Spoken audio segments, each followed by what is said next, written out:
우리 성도가 신앙생활을 하면서 하나님의 말씀을 지켜야 되는데 하나님 말씀 중에 가장 지키기 어려운 것이 아마도 용서가 아닐까 그런 생각을 해봅니다. 차라리 부모를 공경하라, 도적질하지 말라, 간음하지 말라 뭐 이런 말씀들은 잘 지키겠는데 정말로 용서라는 것은 쉬운 것 같지만 실천하기 어려운 말씀인 것 같습니다. 여러분의 경우는 어떻습니까? 용서를 잘 하십니까? 잘 하지 못합니까? 용서하는 것이 쉽습니까? 어렵습니까? 혹시 지금도 누군가를 용서하지 못하고 있지는 않습니까? 용서하고 싶지만 용서할 수 없지는 않습니까? 아니, 아예 용서할 마음이 없습니까? 예수님께서 가르쳐 주신 주기도문에는 용서에 대한 말씀이 있습니다. 6장 12절 말씀에 보면 우리가 우리에게 죄 지은 자를 사하여 준 것 같이 우리 죄를 사하여 주옵시고 우리 죄를 사하여 주옵시고 주기도문의 첫 세 가지는 하나님에 대한 기도였습니다. 그리고 나머지 뒤에 나오는 세 가지는 사람에 대한 기도입니다. 사람과 관련된 기도이죠. 그리고 이 사람과 관련된 기도 중에 첫 번째 기도가 바로 일용할 양식을 구하는 기도였고 두 번째 기도는 오늘 함께 읽으신 용서에 대한 기도입니다. 그래서 오늘 이 시간에는 용서에 대한 말씀을 함께 나눠보기를 원합니다. 그런데 이 기도문의 내용이 좀 이상합니다. 왜냐하면 마치 우리가 남을 용서해야 하나님께서 우리의 죄를 용서해 주시는 것처럼 보이기 때문입니다. 하나님의 용서가 마치 조건적인 용서처럼 보입니다. 여러분 정말로 하나님의 용서는 이처럼 조건적인 용서입니까? 하나님은 정말로 우리가 남을 먼저 용서해 줘야 용서해 줄 때 우리를 용서해 주십니까? 그렇지 않습니다. 오히려 하나님의 용서는 무조건적인 용서입니다. 만약 우리를 용서하는 것을 보고 우리가 용서하는 것을 보고 우리를 용서하시는 하나님이라면 기독교는 율법 종교가 되어버립니다. 사실 우리는 죄로 말미암아 영원히 죽었던 존재들이었습니다. 하나님께서 그러나 예수 그리스도의 죽음을 통하여 그저 일방적으로 우리의 죄를 사하시고 구원해 주셨습니다. 이런 과정에서 우리가 한 일이 있습니까? 전혀 없습니다. 우리가 무슨 선한 일을 했습니까? 특히 우리가 남을 용서해 줬기 때문에 하나님께서 우리의 모습을 기특하게 보시고 우리를 용서해 주셨습니까? 전혀 그렇지 않습니다. 우리는 선을 행할 능력도 없고 마음도 없었습니다. 그러나 하나님께서 일방적으로 무조건적으로 저와 여러분들을 용서해 주셨습니다. 그런데 이 하나님의 용서는 그야말로 근본적인 용서입니다. 근본적인 용서라는 것은 단번에 이루어진 용서이며 우리의 모든 죄를 다 한꺼번에 용서해주는 용서를 의미합니다. 즉 예수님의 십자가의 대속의 죽음은 우리의 모든 죄를 단번에 한 번에 다 용서하는 그런 죽음이었는데 우리의 모든 죄란 여기에서 말한 우리의 모든 죄란 우리의 과거의 죄, 현재의 죄, 그리고 미래에 지을 죄까지도 모두 다 용서해 주셨다는 말씀입니다. 그런데 이 모든 죄가 단번에 근본적으로 다 용서함을 받았는데 그 조건이 우리에게는 전혀 없습니다. 그야말로 오직 하나님의 은혜로만 우리는 용서함을 받았습니다. 그런 의미에서 보면 우리가 날마다 하나님께 우리의 죄를 용서해 주세요라고 기도할 필요는 없습니다. 왜냐하면 이미 하나님께서 우리의 모든 죄를 근본적으로 다 용서해 주셨기 때문입니다. 그런데 주기도문을 보면 우리는 여전히 하나님께 우리의 죄를 용서해 주세요라고 기도하라고 말씀하고 있습니다. 그렇다면 여러분, 우리에게는 아직도 용서받아야 될 죄가 더 남아있는 것입니까? 아니면 하나님께서 깜빡 잊고 우리를 용서해 주지 못한 죄가 있는 것입니까? 그래서 하나님의 용서에는 일상적인 용서도 있습니다. 앞서 말씀드린 것이 근본적인 용서라면 일상적인 용서도 있습니다. 우리는 여전히 지금도 하나님으로부터 용서가 필요한 존재입니다. 물론 하나님은 우리의 모든 죄를 단번에 근본적으로 용서해 주셨지만 그럼에도 불구하고 우리는 오늘 하루 그때그때마다 우리의 죄를 용서함을 받아야 합니다. 왜냐하면 우리의 죄는 이미 다 용서함을 받았지만 실제로 우리는 여전히 죄를 지으면서 살기 때문입니다. 그래서 우리가 날마다 하나님께 우리의 죄를 일상적으로 아뢰면서 죄 용서함을 받아야 되는 이유가 바로 그것입니다. 사실 우리는 우리의 모든 죄가 하나님의 은혜로 단번에 그리고 근본적으로 용서함 받았음을 믿습니다. 여러분 다 믿으시죠? 칭의죠, 칭의. 의롭게 된 것. 그러나 그 사실을 우리가 과거에, 여러분이 과거에 구원함을 받았을 때, 예수를 믿고 구원함을 받았을 때만 믿는 것이 아니라 날마다 그 칭의, 구원받았음을, 죄 용서함을 받았음을 날마다 믿으며 실감해야 합니다. 그런데 언제 실감할 수 있습니까? 바로 지금 이 순간, 여러분의 죄를 회개할 때. 예를 들어서 내가 오늘 거짓말을 했습니다. 그런데 사실은 하나님은 내가 오늘 거짓말하는 한 죄를 이미 다 용서해 주셨습니다. 예수 그리스도의 십자가를 통해서 이미 다 용서하셨습니다. 우리는 그 사실을 확실히 믿습니다. 그러나 예수 그리스도의 그 십자가의 은혜가 정말로 일상적으로 믿어지고 깨달아지는 때는 언제입니까? 바로 오늘 그 거짓말한 죄를 오늘 회개하고 용서함 받을 때입니다.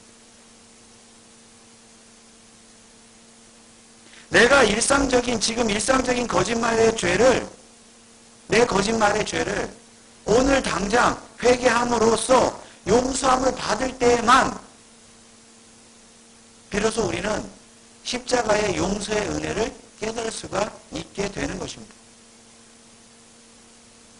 내가 일상적인 용서를 받았을 때 사실은 내가 얼마나 큰 죄인인가를 깨닫는 것입니다. 내가 오늘 하루 회개하고 죄 용서함을 받았을 때 정말로 나는 죄를 지을 수밖에 없는 죄인이구나. 나는 정말로 큰 죄이구나 하는 것을 깨닫게 되는 것입니다. 또한 이러한 나 같은 죄인을 근본적으로 하나님께서 용서해 주셨구나.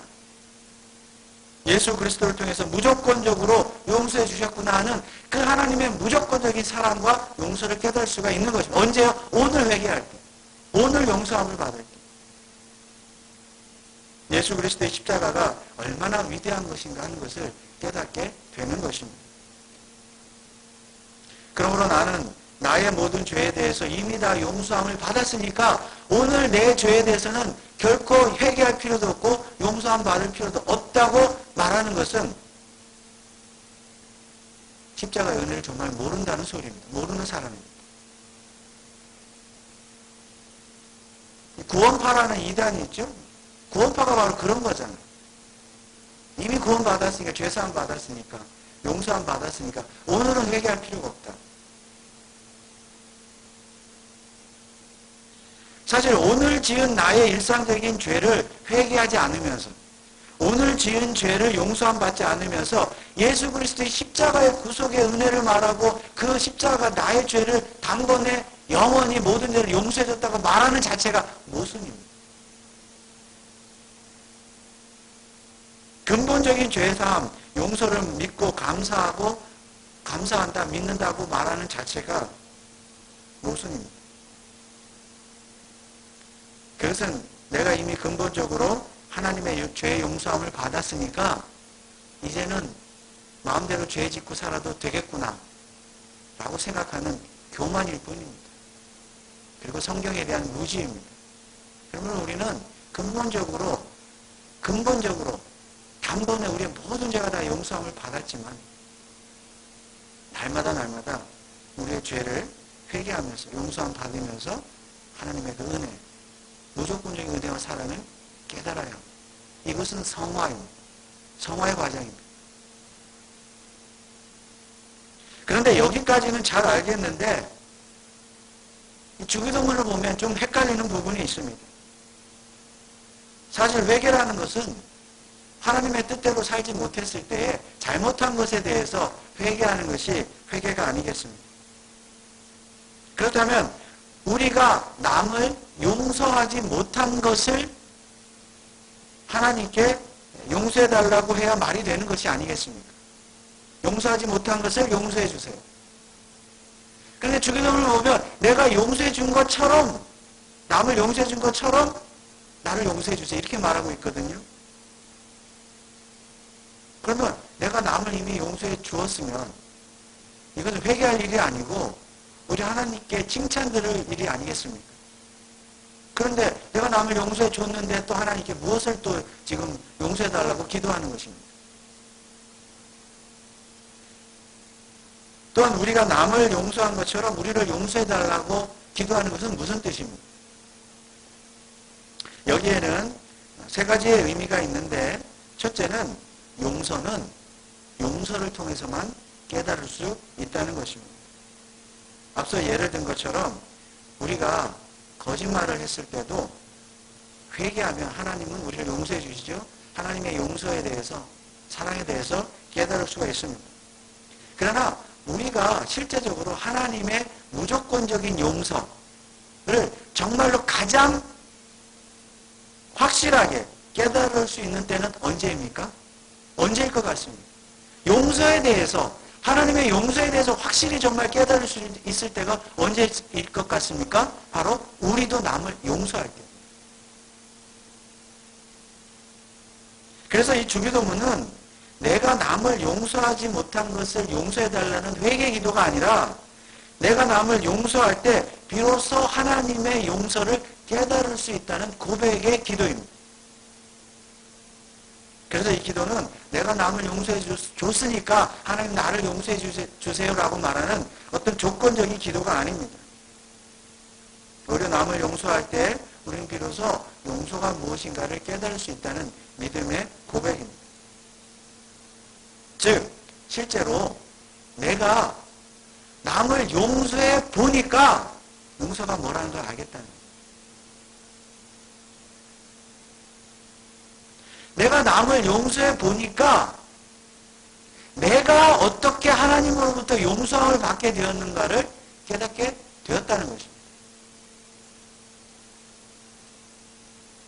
그래서 용서는 용서를 통해서만 깨달을 수 있습니다. 내가 하나님으로부터 용서함을 받았다는 사실을 정말로 마음속 깊이 깨달을 수 있는 때는 내가 남을 용서할 때. 그래서 이 기도의 두 번째 의미는 우리가 더 이상 하나님 앞에 뻔뻔한 기도를 해서는 안 된다는 것을 가르쳐주고 있습니다. 우리는 날마다 우리의 죄를 용서해달라고 하나님께 기도합니다. 우리가 하나님께 일상적인 죄를 회개하며 용서를 구하는 것은 대단히 잘하는 일입니다. 그런데 하나님께서는 우리를 용서해 주시지 않을 때가 있습니다. 언제입니까? 우리가 뻔뻔한 기도를 드릴 때입니다. 그러면 무엇이 뻔뻔한 기도입니까?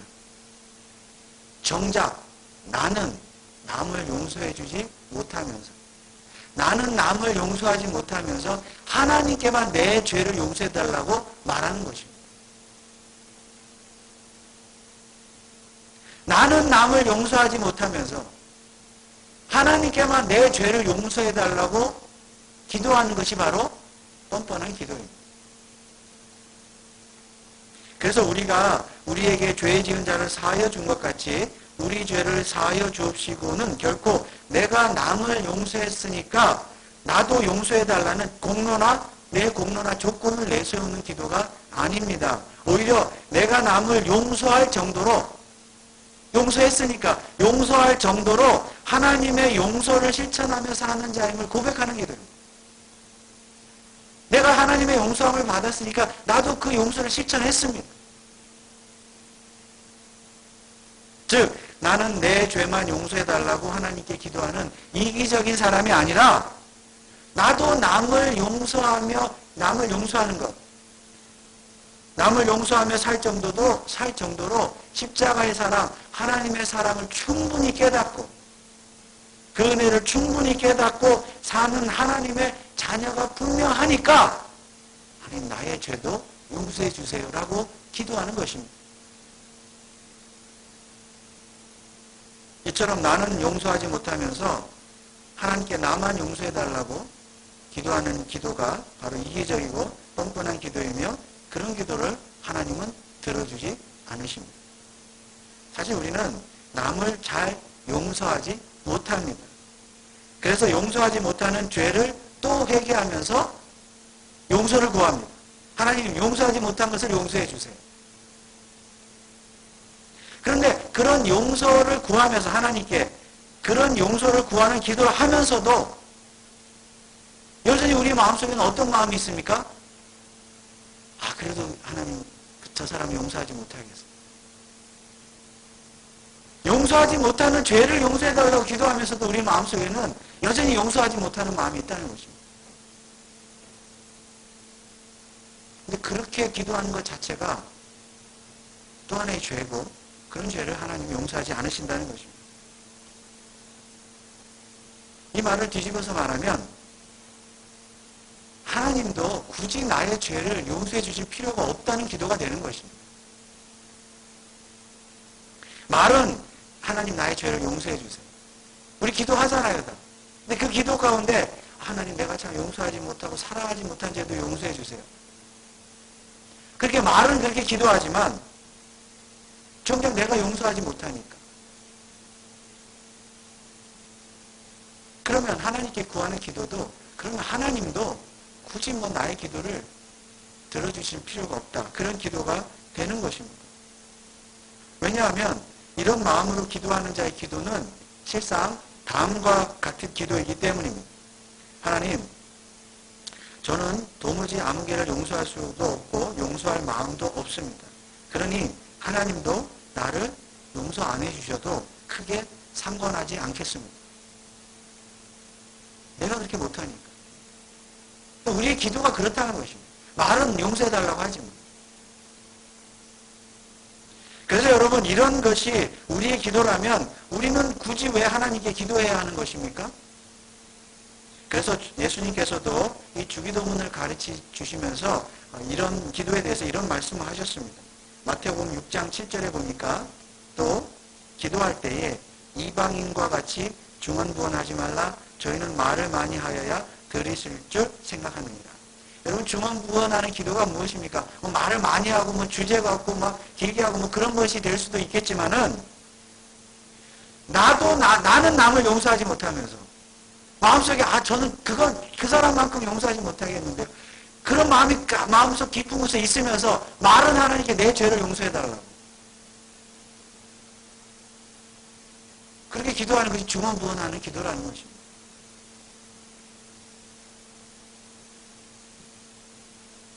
그렇다면 이제 이 주기도문의 세 번째 의미가 드러나는데 그것은 이 기도는 바로 앞으로도 계속 남을 용서하며 살겠습니다라는 결단의 기도인 줄 믿습니다.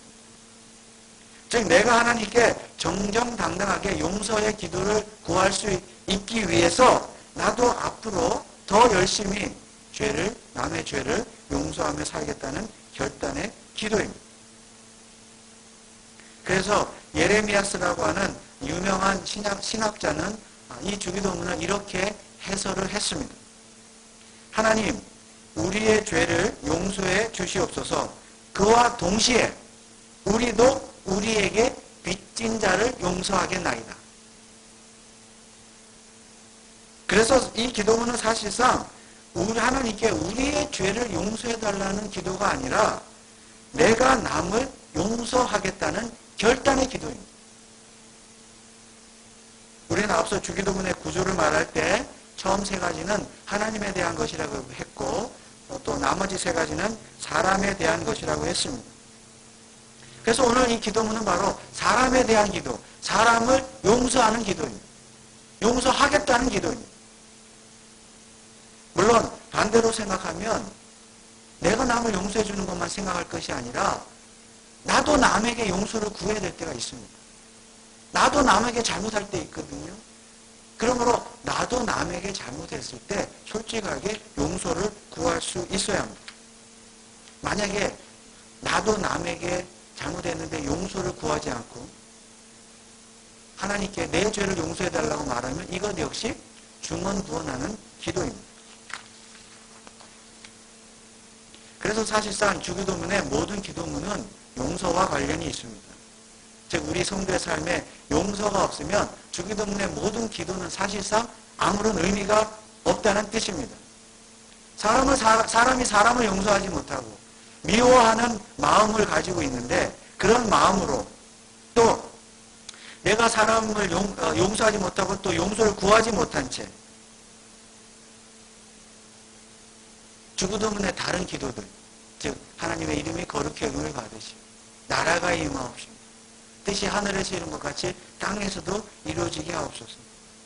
하나님의 나라, 하나님의 이름, 하나님의 거룩함, 하나님의 뜻 이런 것을 위해서 거창하게 우리가 산다 할지라도 결국은 내가 내 이웃을 형제를 용서하지 못하고 용서를 구하지 못하면 아무 의미가 없다는 뜻입니다.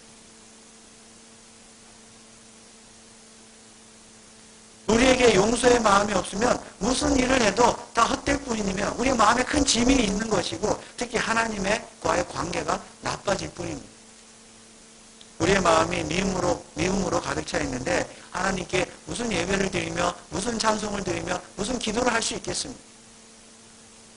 물론 우리는 불편한 마음을 가지고도 언제든지 하나님 예배할 수 있고 기도할 수 있고 찬송할 수 있습니다. 안 하는 것보다 아예 안 하는 것보다는 낫겠지요. 그러나 지금 이 주기도문이 말하는 것이 무엇입니까? 바로 그렇게 예배를 드리고 찬송하고 기도하는 것이 중언부언하는 것이다. 하나님이 안 받으신다는 것입니다. 그래서 예수님께서는 이런 말씀도 하셨습니다. 마태복음 5장 23절에서 24절에 보니까 그러므로 예물을 드리다가 거기서 내 형제에게 원망 들을 만한 일이 있는 줄 생각나거든 예물을 제단 앞에 두고 먼저 가서 형제와 화목하고 그 후에 와서 예물을 드리라. 그러므로 사람과의 관계가 먼저 회복되어야 하나님과의 관계가 회복되는 줄 믿습니다. 물론 교리적으로 신학적으로 말하면 인간이 하나님과의 관계가 먼저 회복되어야 사람과의 관계가 회복되는 것입니다. 그런데 우리의 일상적인 삶에 있어서 실제적인 삶에 있어서는 사람과의 관계가 회복이 되어야 하나님과의 관계가 회복되는 것입니다. 우리가 경험적으로 다 깨닫고 있는 건 아니겠습니까? 우리가 마음에 미움이 있고 뭔가 무거운 것이 있고 걱정이 있고 염려가 있는데 하나님 앞에 나와서 예배 드릴 때 우리의 마음이 얼마나 무겁습니까? 예배가 잘 되지 않아요.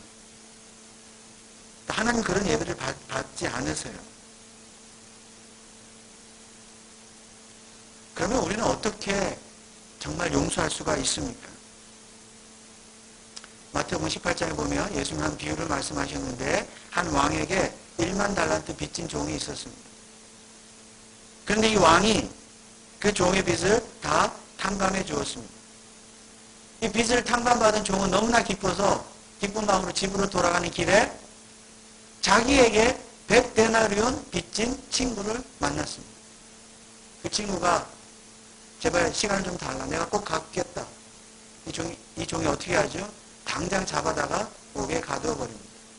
이 광경을 목격한 왕의 다른 종들이 가서 그대로 그 상황을 말하죠. 왕이 이 종을 다시 부르죠. 그리고 어떻게 합니까? 너 다시 1만 달란트 갚아. 당장 갚아. 그러면서 감옥에 가둬버립니다. 왜 그렇습니까? 나는 너를 1만 달란트 탕감해 줬는데 너는 왜 100데나리온을 너의 친구 100데나리온 빚을 탕감해 주지 못하느냐. 여러분 이 비유의 핵심은 무엇입니까? 하나님의 용서를 받은 자는 용서해야 한다는 것입니다. 남을 용서해야 한다. 왜냐하면 하나님의 용서와 나의 용서는 그야말로 비교 자체가 불가능하기 때문입니다. 한 데나리온은 당시의 노동자들의 하루 품삯입니다. 그러므로 100데나리온은 100일치의 품삯이겠죠? 한 3달 정도? 3달 정도 노동자의 품삯입니다. 그런데 1만 달란트는 어느 정도인가 하면 당시 가나안 땅 전역에, 팔레스타인 땅 전역에서 거두어들이는 1년 세금의 10배가 되는 금액이라고 합니다. 1년 세금의 10배. 당시에. 그래서 1만 달란트와 100데나리온은 비교 자체가 불가능합니다. 무슨 말입니까? 바로 저와 여러분들이 하나님으로부터 1만 달란트의 빚을 탕감받은 자들이라는 것입니다. 하나님으로부터 사실상 용서함 받을 수 없는 죄를 용서함 받았다는 것입니다. 이게 구원입니다.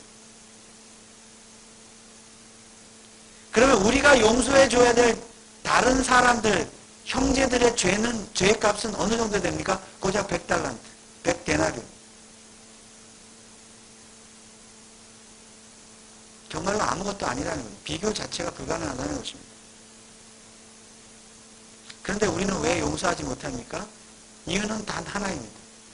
우리가 하나님으로부터 1만 달란트만큼의 죄를 용서함 받았다는 사실을 믿지 않거나 아니면 모르거나 일부러 모르거나 아니면 깨닫지 못하기 때문입니다. 그러나 그 사실을 깨닫는 자는 용서할 수 있습니다. 용서하는 일이 아주 쉽습니다. 물론 그렇다고 해서 용서가 정말로 아주 쉽다는 의미는 아닙니다. 여러분 용서하는 것이 얼마나 어렵습니까? 정말 용서하고 싶지 않은 사람이 있습니다. 아무리 기도해도 용서가 안 되는 사람이 있을 수 있습니다. 혹은 용서를 했어도 시간이 지나면 다시 생각나고 또 미워지고 그런 사람이 있을 수 있습니다. 그리고 어떨 때는 용서를 하고 싶어도 용서할 상황이 안 되는 경우도 있을 수 있습니다. 어떻게 용서를 해야 될까? 뭐 만날 수도 없고. 혹은 내가 용서를 했어도 상대방이 용서를 거절하는 경우도 있습니다. 내가 잘못했네, 너가 잘못했지. 이렇게 생각하면 용서를 받을 수 없는 것이죠. 그러나 중요한 것은 이러나 저러나 나는 1만 달란트의 빚을 탕감받았다는 탕감받은 종이라는 사실을 깨달을 때 그래서 용서는 쉬워진다는 것입니다. 우리의 죄가 그만큼 크다는 것이죠. 죄의 용서함이 그만큼 크다는 것입니다. 이것은 성경을 통해서 말씀을 통해서 우리가 날마다 깨달아야 돼요.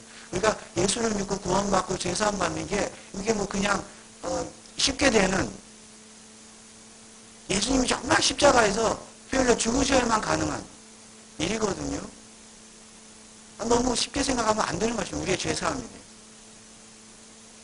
그 사실을 깨달을 때에 그것이 얼마나 내가 큰 죄인이었고 하나님의 은혜와 십자가, 예수님의 십자가의 은혜가 얼마나 크다는 것을 정말로 깨닫는 자가 용서할 수 있습니다.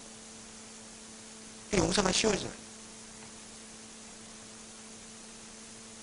용서는 정말로 실천하기 어려운 일입니다. 그러나 어려워도 용서해야 됩니다. 그런데 우리는 이러한 용서를 매일 실천해야 합니다. 주기도문을 보면 이 용서에 대한 바로 앞에 어떤 기도가 있습니까? 우리에게 일용할 양식을 주옵시고. 우리가 하나님 앞에 기도할 때 날마다 일용할 양식을 구하는 기도도 해야 되지만 역시 이어서 날마다 일용할 용서를 할 수 있도록 기도해야 합니다. 일용할 용서를 구해야 합니다.